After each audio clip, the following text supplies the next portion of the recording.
Ilang linggo ko na rin cravings itong gulay na to. Kumakain din ba kayo nito, itong sayote tops? Tara, iluto natin to na simpleng-simpleng luto lang pero talaga namang masarap at masustansya. Alam nyo bang mayaman ito sa vitamin C at fiber? Kaya naman talagang gustong-gusto namin ito.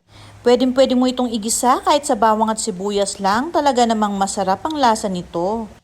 Pero naisipan kong lagyan ng sahog na sardinas. Kung wala namang sardinas sa bahay ay okay lang kahit bawang at sibuyas. Gustong gusto ko talaga ang crunchiness nito lalo na yung mga tangkay niya. So ayan nga at iginisa na natin ang bawang at sibuyas at lagyan natin ng kahit maliit na sardinas lang.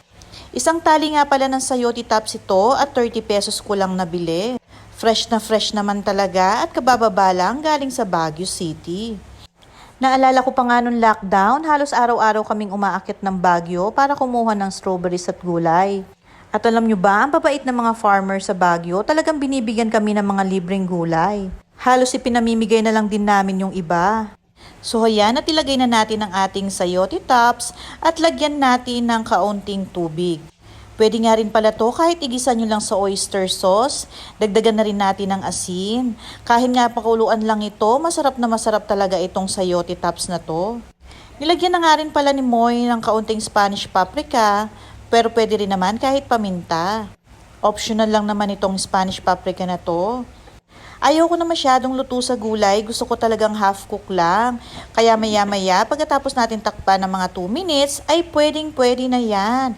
Pwede na nating ihain itong napakasarap at napakasimple, pero talaga namang napaka-healthy gulay.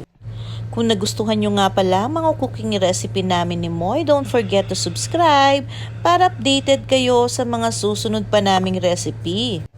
And pakishare na rin po ang video na to. Tara at kumain na po tayo nitong napaka-healthy sayote tops.